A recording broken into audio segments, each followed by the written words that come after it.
Okay, hello everyone to that is watching this interview. My name is Noor. I run the operations side of EasyGrow, and today I'm joined by one of our longtime clients who's been with us for a while, called Pedro, who I'm super excited to interview, because he's done really well with us, in quite a unique market, and I'm just excited to, share his story with you. So, Pedro, we spoke just briefly just before we started recording. I really appreciate you taking the time to do this interview with myself. For people that are watching this, can you just introduce yourself as to who you are, the market you serve, and what you actually do for them? Yeah, I appreciate the introduction. For sure, a long time client. Yeah. Been working with you guys for a while. So yeah, my name is Pedro. I've been running my agency for around just a bit over 2 years now. I'd say 2.5 years. Been doing it full time just over a year. And yeah, the systems that you go were very helpful. I work with jewelers and watch dealers, so quite a unique market. We work with jewelry companies and watch companies. Not the easiest market. Been trying to figure it out for a while, and was very able to crack the code around it. Yeah, I'm from Buenos Aires, Argentina, so pretty far away. Not even a native English speaker, although been improving that. Um, but yeah, that's a bit about myself. Yeah, love it, man. And again, like you said, a very unique market compared to, what most people do. In terms of the agency right now, Pedro, just to paint people a picture, where was it before you joined EasyGrow compared to where it is now, revenue wise, in terms of the time you've been with us? Yeah, so probably when I was doing 4 to 5 grand a month, and now we ramped up to 15, 20,000 a month. Perfect, amazing. And in that sort of time frame, you mentioned only I think since 2023, you've been full time, correct? Yep. Yeah, Yeah, that's right. perfect, amazing. So paint me a picture, Pedro, for people that are watching this right now.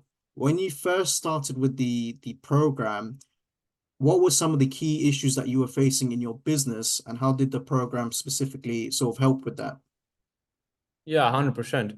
And the issue that I always faced was appointment booking, client acquisition, just getting more clients. And I was at a point where I was, getting new clients here and there, maybe a client a month, which was okay, Yeah. but it was just not allowing me to grow because you also, have clients that churn, clients that leave. And it really just felt, like signing in a client and maybe that month growing a bit, and then the next month signing another, but losing another, and just being at a point where it wasn't really growing and putting in the work to do so some months. So the program really helped me with client acquisition, appointment booking. Uh, Again, my niche was just a bit harder to figure out, which I wouldn't personally recommend getting into such a small niche, because once you have a system working with appointment booking, I just saw people that were able to scale up the numbers Yeah. massively. I didn't have that, that opportunity, but yeah, the program was very helpful to kind of solve that appointment booking problem, be able to have more sales calls, and that way really be able to scale, because it's really about selling, and having a few sales calls a month, closing one to client, like, it's just not enough, and you can't grow that way. It puts you in a very cursed position. Yeah. uh, so that was kind of where I was before joining the program. Yeah, love it. And then you were able to start, booking calls with a sense of predictability, which is great. What specific strategies really worked for you, Pedro, when you joined to sort of fix that problem? I know right now, for example, we spoke off camera. Right now, you're in the position where you're running ads because you can do so. But prior to that, when you first joined, what were some of the strategies that worked?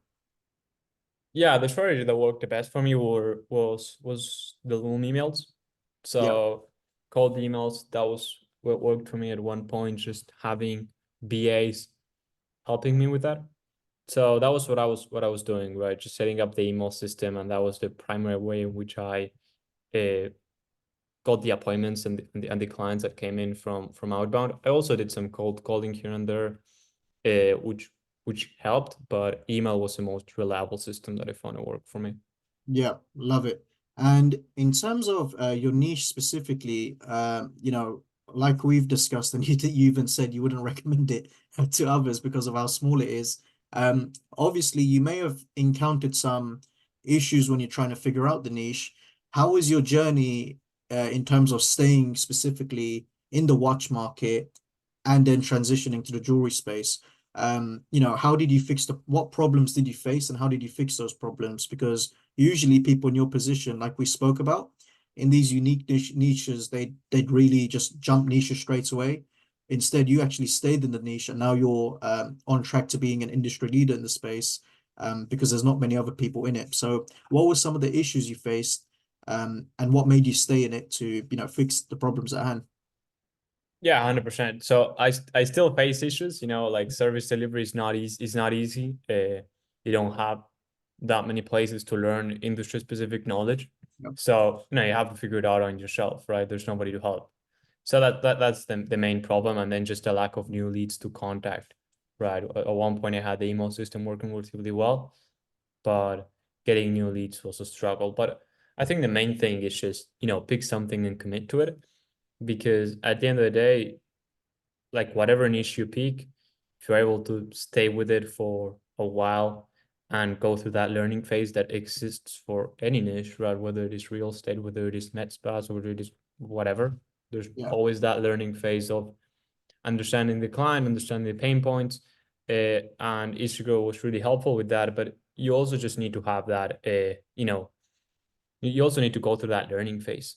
And if you are always change niches before that happens, which I've seen in some Yep. people, that just start a niche, couple of weeks, they don't get it where they want to get it, and they just get to another niche. It just doesn't really work that way.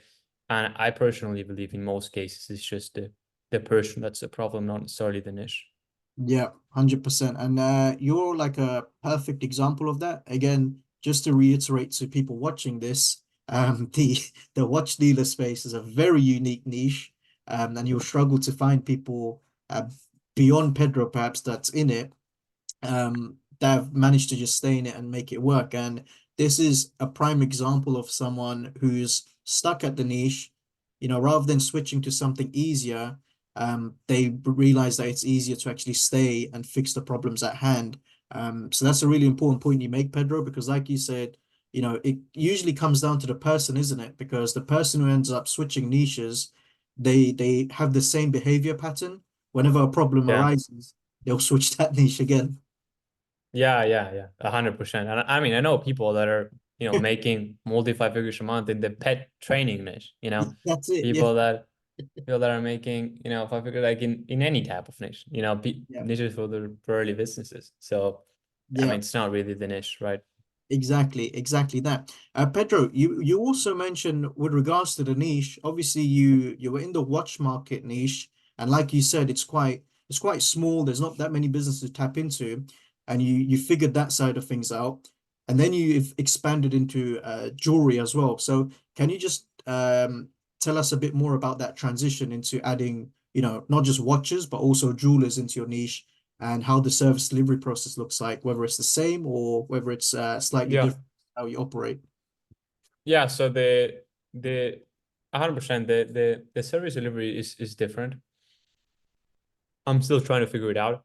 Yep. Um, and we're still building the systems. But yeah, it is a bit different service delivery, and that was one of the advice that I got from Charlie and Bo and Israel was get the watch dealer niche working, get it to a position where you have some more type of abundance, and then from there expand into Yep. another niche that you can use the knowledge that you already have and apply there. So they're relatively similar niches. It was just the natural progression to take from watches to jewelry. Yep. And yeah, and that's what I'd recommend to anybody else, right? Again, I'll probably recommend a bigger niche, but if you're going into a smaller niche, you can just try to master that, get it working, and then expand to something similar. So that was my progression, and it's also the recommendation that I got from the people in the program as well. Yeah. Perfect, man. And yeah, like you said, with jewelry specifically, most jewelers they sell watches anyway, so it's just that natural sort of transition to help them on that side of things as well, which is great. Um, Pedro, what would you say was like the main thing that really accelerated your growth? Because obviously you've been at it for a long time, but then to Hmm. sort of make that jump from, where you were at before, where you're making, I think you said 4 to 5K before the program, right? And then you were Hmm. in the program, you were still having a bit of some inconsistencies, you're still trying to figure out when did things suddenly just click and it just went, got you to the point where you're at right now? Or was it just a, sustained amount of effort that got you to where you are? Yeah, sure. So I know we went through the Facebook post, but start of last year I was at zero pretty much, right? Yeah, Um, I had just finished high school. I opposed the agency to finish high school because I wanted to, I had the idea of potentially dropping out. That wasn't an option. It wasn't really sustainable to do both. yeah, So I paused the agency, finished high school, and I was in a position where, I was at zero with some pressure because I decided not to go to, here at university, college, whatever you want to call it, and had to build it up. So I already had, a good amount of money and experience and clients to reach back out to, but I still had to build it up from zero. So that was a year ago, right? February, March of last year. So yeah, um, yeah, definitely. I've been at it for a while, but restarted just a year ago, pretty much. And I would say the main thing was just the mindset, right? mhm, The mindset modules were very helpful, and also just stop operating from fear and trying to get by and just focusing on getting to where you want to get, improving as a person, and getting that done. And and then decisions are just reflected from that. Because I could also say that ads were very helpful yeah, because ads helped me scale a lot. But the type of person that I was before was a bit afraid of investing the money that I'm investing now into ads. So yeah, I would say, yeah, that personal growth, right, in terms of improving and being worthy of the growth. And then from there, the action that it got the most benefit from was just running ads. yeah, love it. So in a way, it's like you started from ground zero. Yeah, I think at the start of 2023, back to zero because you put a break on things, and then you gave it your all, and not only that, but the mindset shift that you had was massive in the success. Yeah, yeah. I mean, this year was really when the growth happened because Mm, December, December of last year, they're like 4,500. So, mm, yeah, I went from there to right now in like just a couple months. So it was really just amazing. that personal transition, I'd say. Yeah, amazing. Pedro, it'd be good to know where your clients are actually based. I'm assuming America. Yeah, most of the clients are US, couple UK, but Yeah, mainly it's US, which I guess for anybody watching that's not a native English speaker, that's also a belief that yeah, I see some people have, right? The accent and uh, potentially not being comfortable in sales. Uh, so yeah. yeah. I was literally gonna gonna come to that point next, right? Because I know you Mhm. said at the start where you're not a native English speaker, and in my eyes, like I've known you for a long time. Like I remember when I was with coaching calls with you when we were both students, right? To me, you spoke English fine. But then naturally, like you said, because you're not a native English speaker, you could always have that limiting belief where you're speaking to clients and they're like, oh, would they buy from me? I got an accent, this, that. Obviously, that didn't Mhm. stop you, Pedro. So what would you say to students out there? Like you said, they have the limiting belief where it's like, oh, I'm not from the US, I'm not from the UK, I can't speak English perfectly, I've got a bit of an accent, I can't sign clients like this. What would you say to those individuals? Because again, you're uh exact proof right now where it just doesn't matter. Like if you can deliver, you can deliver. Yeah, 100%. I mean, I would say it's just a belief, really. I mean, there's also some people that if you really don't have like almost any English at all, and it's just Yep, very tough to like of maintain course. a conversation, that yeah, it's gonna be a lot harder to close clients. Like Yeah, but then just having a bit of an accent or not being 100% fluent, uh, I think that just comes back to a belief. And at the end of the day, clients don't really care whether you are born in the US or whether if you have good English and you're able to understand how to sell, That's it. that's really all that matters, I would say. Yeah, spot on. Yeah, 100% agree with you. I think obviously it's a different scenario if someone doesn't understand English completely right, then it's a bit tricky. But for many people that I've spoken to, and I'm sure you've seen it as well, where they can speak English fluently, right? They do have a bit of an accent, but they can speak it, understand it. But because their accent and because they may not be based in the US or UK, they have that dangerous limiting belief of, oh, I Yeah. can't sell to these people. I can't close them. I can't serve them. And it's actually, no, you can. I actually, spoke to someone on the coaching call where they said to me, it's like, oh no, you sure you understand my English? I'm like, yeah, of course I understand your English, man. Yeah, Like yeah, yeah. it's in your head. Like it's in your head. It's so dangerous. Yeah, and they get more nervous and they, stutter more, and it's Yeah. just, kind of that thing. So yeah. Yeah, that's it. And that's golden, especially for people that are watching this right now, where you may think you can't close US clients or UK clients because, like Pedro, for example, you may not be an English speaking native where English isn't your first language, but if you're going to speak it and understand it, then you can sell. And Pedro and many other people are actually proof of that. So yeah, that's amazing to hear your insight on that, Pedro, because like you said, it's a common problem that many people face, but it's more of an internal problem and they can easily fix. So yeah, Mhm.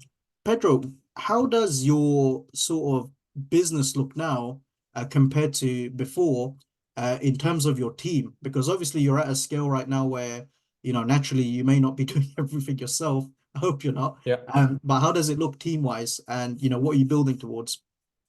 Yeah, so yeah, I'm at a point now where I think it was last month where I did my first kind of proper hire, right? That isn't a VA or something like that. Yeah, Yeah, I had a media buyer that was working part-time with me for a while, so brought him full-time. So first kind of considerable, right, salary to cover. yeah, So he's taking care a lot of the service delivery right now. I think we're handling, around 15, 16 clients, some or like 14, something around those lines. So he takes care of a lot of things. So, give a hand here and there as well. But he's kind of the first full-time employee. And yeah, probably going to bring a BA as well to help more so with the automations and the go high level side of things for him to be able to manage some more accounts. Um, but yeah, right now it's him full time, and yeah, just trying to figure out a bit more the hires in a bit later on. Probably going to have to hire a sales rep, and then a client success manager. So those are probably the next two hires in the next couple of months to be able to remove myself a bit more from the agency, not yeah, have to take the sales calls myself, and have to, be a little part of the client communication. So my team right now is a full-time media buyer that we've been working for, a year. yeah. But yeah, definitely looking to expand. Yeah, love it, man. In terms of like your working hours right now, Pedro, how's it actually look for you at the scale you're currently at with the media buy you've got? How how hard do you work at the moment? Because I know you're scaling right now, so how's it looking? Oh, I mean, my I don't know how many hours, but maybe work like 12 hours a day, probably. Yeah, like something like that. And I mean, it's not sexy, so to say. Yeah, But I mean, I'm taking 15, 20 sales calls a week, right? That's already 3, 4 sales calls a day, all of the afternoon. Have to, work in the morning, do tasks, etc. Have client checking calls, onboarding calls. We are onboarding 6, 7 clients a month. yeah, Have to do all the work there. So yeah, it's definitely a lot of work, but yeah, I mean, that's also what I like, and that's also what I'm working towards in terms of getting to a position where we can hire the sales rep, hire the client success manager, remove myself a bit more yeah, from the agency, and have it running, and more so being the person that manages it. But yeah, right now I would say my days are trying to work focused in the morning, and then the afternoon is just mainly sales calls, client calls, team calls, yeah. yeah, lots of calls. Yeah, yeah, getting you on this call was I was lucky to get you on there, man. But no, I wanted to ask that because and I'm sure you'll agree with this, Pedro. It's good for people watching to see the reality. like at the scale you're at, it doesn't mean that, Pedro's got his feet up on a beach or anything like that. He's still in the trenches, still working. Yeah, not yet. Yeah, no, not yet. And for those of you that are watching who you probably see some of these interviews, and you go on social media and you go on YouTube and you see people living the dream and whatnot. For many people, they don't show the behind the scenes where they're working hard day in, day out. And that's just the reality of things. So I'm actually glad you said you're still grafting, Pedro, because you're still trying to get to a higher level. And coming to that point, actually, Pedro, you're on track to hit, I think, 20K this month, you mentioned. What's Mhm. what's the next goal you're looking for? Like, what's the next long-term goal beyond that? Yeah, sure. So I'd love to hit 30K, then 50K. Um, again, it's not this, no, it's a relatively small niche, so I would say probably there. But my main goal is just being able to, build a team around it so Yeah, that I can remove myself a bit more from it. And it's really those two hires, right? Hiring the client success manager, hiring the sales rep that can take on all of the calls that I'm taking right now. yeah, And then from there, just being able to more so manage the business and do other stuff that I want to do. So that's kind of the next goal, because yeah, my life right now is not sexy for sure. Definitely not on a beach, and I think a lot of those people don't really run a business because this is kind of the reality, right? Having to put in the work at least until you are able to hire some more people yeah, around it. yeah. For me, this entire year, I haven't gone out, been waking up at 7 every single day, and that's really what it takes. If you want to continue to grow, you have to And continue to do those things. 100%. And like you've also insinuated there, Pedro, you also got to reinvest back into the business, into team members, into systems, into operations, and that will eventually get you to the point where you can step back and go to the beach. But even when you're at the higher revenue levels, it still requires you to be involved, and continuing to work, which is fantastic. So Pedro, another thing I want to touch on, because you've been at this for a while as well, and you briefly mentioned the mindset side of things and how important it was to you. How did Pedro version 1, who joined as a complete newbie to the program side of things, how does that version of Pedro uh, look compared to this version of Pedro? What sort of Mhm. identity shift did you have to have? What limiting beliefs did you have? How did your routine look like? What fears did you have? It'd be Yeah. great to hear your perspective, how you changed from a personal standpoint to get to where you are right now on a professional level. Yeah, sure, 100%. So uh, definitely a lot of changes in beliefs. I mean, that Pedro that was running the agency before was you know 16, 17-year-old kid who somehow managed to scale to 4 or 5K a month, but was quite unpredictable mentally, right? Um, Before, it was a lot of fear from losing clients. Just overall, one of the main things I faced was operating from a lot of fear, um, and fear of losing rather than focusing on getting to that next level and being worrying about the money, trying to keep it for myself, and just not believing that I could have 10, 20 sales calls a week, that I could onboard 2 new clients every single week. I thought that was a lot for a month. um so that was more so the it's just a lot of different beliefs around what I could actually achieve and what I actually deserved. So that changed a lot. And then not operating from fear is another one. And then in terms of routine, also, I'm a big believer in just waking up at the same time every day, waking up early. Before, it was just, waking up one day, then the other day, not like, just very inconsistent, right? So definitely improved a lot with the consistency and just, knowing where I want to get to and not taking anything else, right? Right now, if we have a client that's paying, 2 grand a month and really wants to leave, they can leave. That's fine. And I'm not going to have a mental breakdown like maybe I had it, before, which I think comes from the mindset. And it also comes from just overall, like, the actual reality. Because before, I had that scarcity mindset of losing clients, but I also was maybe having 2 sales calls a week. And that's, what the program helped me with. And if you have that little sales filter for is like, when will I recover that client? So I think mindset is a mix of, your actual beliefs, and then also changing your reality and have that as a loop.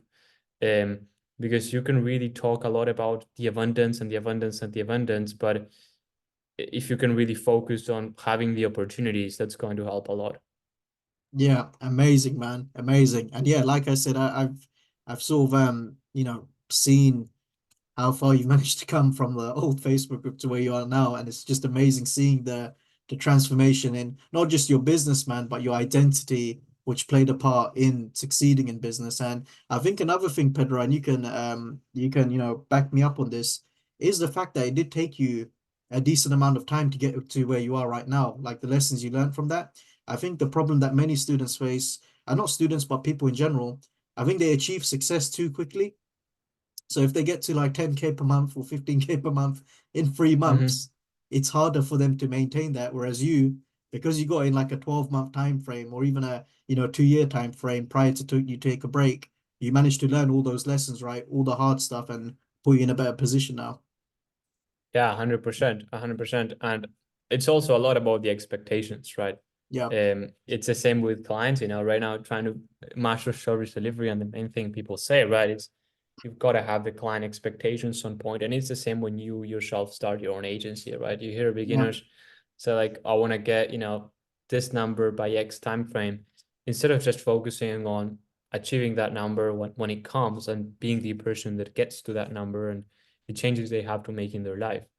Yeah. That's definitely something that's, a lot in the program, right? Those mental changes, and everybody attributes that as a major factor of success, which is the truth. And Yeah. for me, I took a long time. I would say it could have taken so like this 12 months, it could have taken a lot less if I just changed those beliefs, a year ago. Would have still taken me the 4 or 5 months that it took me now. Yeah, amazing. And I think that's one thing people miss, where it's like they solely rely on the business tactic strategies, but the identity shift, the mindset stuff, the limiting beliefs you need to break, that plays a massive part as well. So yeah, amazing to hear about, how you've sort of evolved on that side of things and how it's helped you, Pedro. One thing I want to ask you, and I always ask this, is have you taken a moment to just pause and look at how life has changed, Pedro, compared to where you first started? Because, I know you mentioned for where you're based in Buenos Aires, you were still making decent money, but now you're in a position where you're making almost quadruple that from 45K to now 20K per month. Have you just taken a seat and just looked at how far you've come? And I'd love to just ask you if, how life has changed for you and how things look now compared to before. Yeah, sure. So on the first question, if I actually like reflected on it and like actually stopped to think, I would actually say no, which is funny. Uh, but it's just getting to that next level. Now it's getting to that next level of identity. I still have, now things I have to master to get to that 30, 40, 50K mark. I have to be better at sales. I have to be a better leader for the team. I have to continue to invest into more ads, more education. So, it's just continuing to go. I wouldn't say I took the time to reflect. Um, and of course the numbers are great, but I want to be able to do a lot bigger stuff than what I'm doing right now, right? I don't really put it on a pedestal that much. But yeah, I mean, I probably should reflect a bit more on that. And in terms of life, honestly, my life right now is probably more boring than before. Uh, I do live on a very nice, very nice apartment that I moved into. I'll occasionally travel, but apart from that, it's really just following the routine. Um, Less social interactions, not going out. So on that end, it's more boring. But I would say I feel a lot better now than before, because before it was wanting something but not really being aligned with it, and now Mm, it's just fully like, this is what I want. Having the clarity, and there's nothing more fulfilling than just knowing what you want, going after it. And sure, there's ups and downs, but you have that clarity. You know who you are. You know where you're going. And that's a lot better than just saying you want something but then not being aligned with your actions and not feeling good with yourself. That's something that I had before, that definitely on a just on a deeper level, yeah. when you go to bed and it's only yourself, like like I'm not really doing what I have to do. I'm not really going where I want to go. Now I do feel a lot better in that sense. Yeah, love it, man. Love it. Some people watching this, they'll be confused. It's like, what? Pedro made more money, but his life's more boring. But it's like, no, Yeah. that's the reality. When you do get to a higher stage, you always want more. And it's what you said there, Pedro, when you're always looking for the next thing. It's sort of like what Michael Jordan's personal trainer said, Tim Grover, done, next. Where's the next goal? Like, let's not get hung up on this one. We're Mhm. at 20K now. Let's go for 30, 40, 50. So yeah, it's amazing to hear your perspective on that, and ultimately how, yeah, you may have bought the nice apartment, but you're still working, still in the trenches, and still doing your thing, which is amazing. Pedro, as you are probably aware, there's going to be uh two sets of people that are watching this. The first set of people will naturally be existing students of the program that we currently have, and they just love to hear about other students' success stories. What would you say to the students that are currently watching this right now, where perhaps they've just come onto the program, perhaps they're a beginner, perhaps they're struggling with where they're currently at? It'd be great for you to just share some of the key lessons that you've learned with your journey and just give it to them in terms of how they can succeed, just as you've done. Okay. Yeah, that's a good question. So yeah, I got a couple. So I would say the first one, which I see with a lot of beginners, is like just focus on sales, focus on selling. There's, these people that I occasionally see that it's like, I signed one client. Should I stop all the outreach and just focus on like, and it's like, how are you gonna be like 8 hours a day just focusing on that one client? Like, I think that's a big mistake beginners make of like prioritizing other stuff, right? Prioritizing, I will make a website, or prioritizing, I will spend days doing research. Sure, like spend some time, but just get to the selling, get to the selling, get to the selling, get to the selling. And right now I try to learn one-on-one from people that are above me. And one of the biggest things that I've taken that helped me grow as well is just that, right? Like, you learn from experience, and you can't just try to, there's people saying, oh, like, is this a good service delivery strategy? And they don't yet have a client, and it's like all like numbers that don't exist. So I would say just focus on selling is number one, because if you focus on selling, you get the experience. First of all, you get paid, but also you just get the experience of like, okay, what worked, what didn't work. It's like actual experience. You get that loop of like, I can do it, I can close clients, I can sell. So use the strategy that you have in the program to book appointments, just focus on selling. And honestly, just the second thing would be to do the work within yourself, and master yourself. Be consistent with your habits, put in the work. If the main priority right now as a beginner is probably your outreach, just set a number of dials or emails or anything you want to send, get it done, get it done, get it done, get it done, become that person, and get help from the program, right? Join the coaching calls, um, join the coaching calls, the mindset coaching calls, the outbound coaching calls. Sometimes, I join myself, and I'm quite surprised by how many people are beginners and are not joining the calls, because I think that's the biggest uh, thing in order to learn. Is just like ask, hey, I have to make X amount of outreach amount a day. I'm just feeling this and that. This is what happening. Like, just get the actual help, and continue doing it. It's not from one day to another.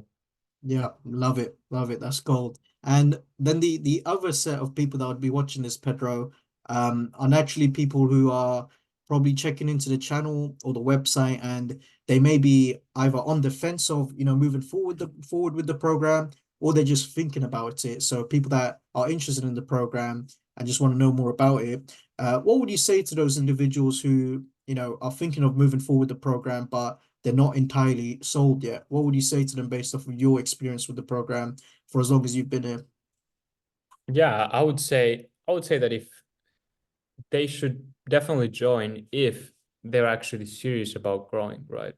If they're actually committed in terms of what they want and what they want to get to. Because if you want to be like half in, half out, and kind of say you want to get to where you want to get to, but not really do it, then probably wouldn't be a great idea to join. But if you actually know where you want to get to, you want to grow, you want to get the systems to do so, and you're going to put in the work, then I would definitely recommend the program. I think the systems in there are great, and you get direct access to a lot of coaches, which are definitely going to help you out.